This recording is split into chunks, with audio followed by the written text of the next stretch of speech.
I have the proof that shows if you research, it is a foolproof way of getting into not just one, but more than one college like Harvard, Stanford, Yale, and Princeton. I am going to tell you that Harvard is not a gamble. Some students aren't just lucky. In this video, we're breaking down the exact profiles of 3 students who got in to not just one, but more than one of the top 5 colleges. And what they did that made all the difference was published research. Okay, so here we go. But right quick, I'm Tina Choulette. I run Blue Sky's Ivy League Consulting. I have helped students get into their dream colleges for a long time, from the likes of NYU to Harvard. I started this channel so that you can know everything that I know about getting into your dream college. So let's go into the 3 students who mastered this approach of using published research as their ticket in. So our first student here was more focused on research and leadership in STEM. So again, ranked first out of 120 students, a 1590 SAT, 16 AP courses, 12 of them they got a 5 on, extremely accomplished as an academic.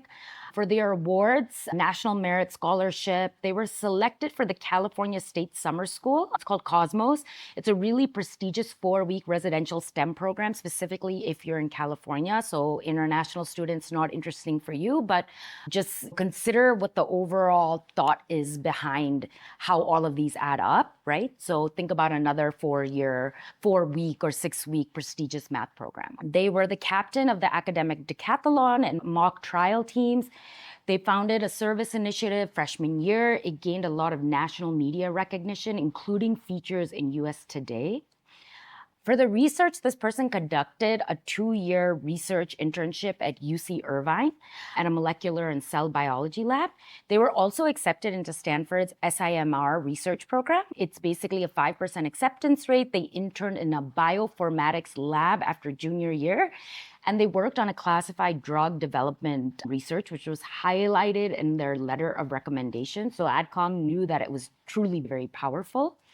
Let's go to the next student here. So this is your aerospace research and scientific publications. Again, this whole video is focused on research, right? So our academics here, he was 2 out of 560 students, 36 ACT. For the extracurriculars and leaderships, this student was president of the math club. They won regional awards and math competitions, 3 years in varsity tennis team, participated in the Science Alliance, which was their community service. So they mentored middle school students in different science fair projects. This is the kind of research that got him admitted to Harvard, Princeton, MIT. He conducted college level research at the Princeton Plasma Physics Laboratory. He focused on space applications. He ran thousands of simulations. He even got to work with NASA employees and engineering startups. This was all through the professor that he was working with.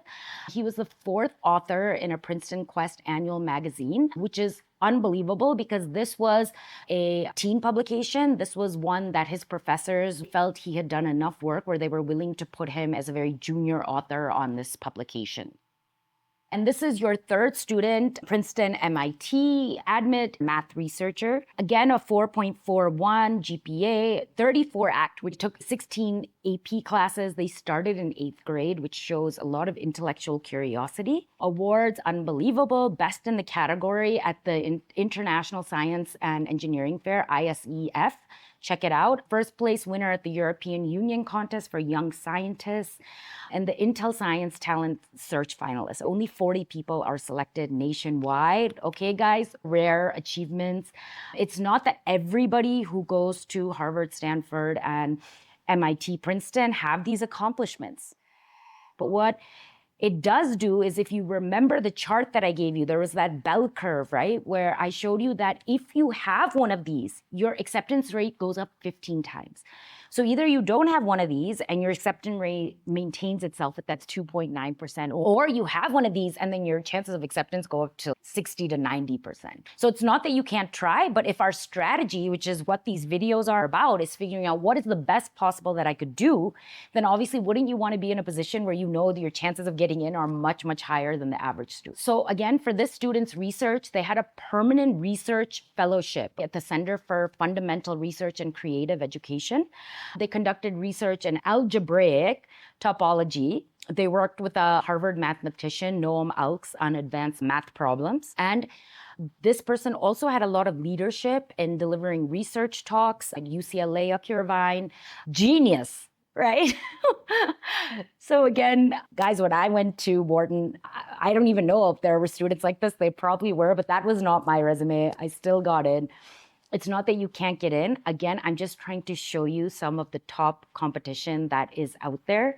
Keep watching the other videos, because if this is intimidating you, there are people who have achieved less who have gotten in. But again, it becomes a lottery, which is what I'm trying to push you away from. So don't take this as disheartening. Just take this as, okay, there's a pattern here and I can follow this pattern. And if it works, great. And if it doesn't, then I will at least been building up towards the best, which means that the second best is a lot closer in hand, right?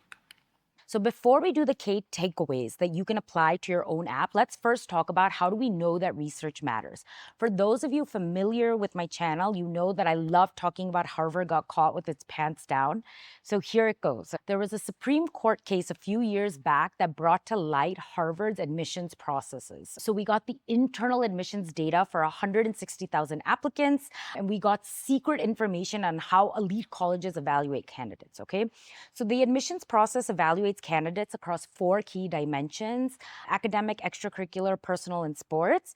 Contrary to the belief that college admissions is likely just a random game, students who are truly exceptional in one of these categories, what admissions officers call a 1, get accepted at 15 times the rate. So an academic rating of 1 means that you would have had some kind of global or international recognition, or you would have gotten a research paper published. For your extracurriculars, it means that you would have likely competed in a national or international level competition for which you had some kind of award. So for these standout admits, research is their defining advantage. Besides published research, there is one more foolproof strategy. So check out this video, Just Luck, Not Just Luck, how global competitions got these 3 students into Harvard, Stanford, and MIT.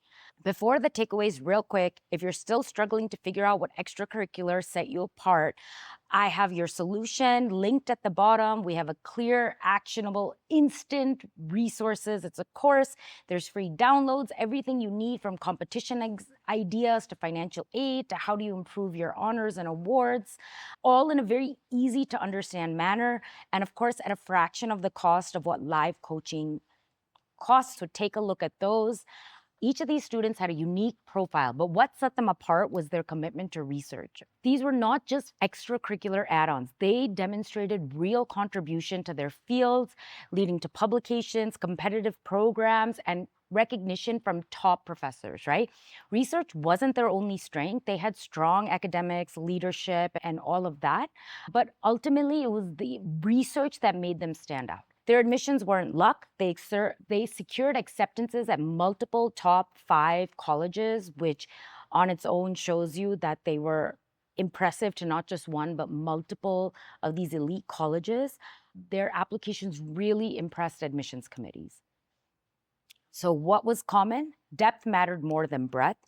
Instead of spreading themselves too thin, what they did is they focused on an interest and they pursued that, and then they went after tangible results, publications, awards. This is basically how it makes it easy for the admissions committee to compare you one against another, because they know exactly how difficult it is to get published. So if you're considering research as part of your application strategy, these students prove that it can be a game changer, but you must add value to your field. I hope that some of those tips helped you. Don't forget to subscribe, share with others if you think it's interesting.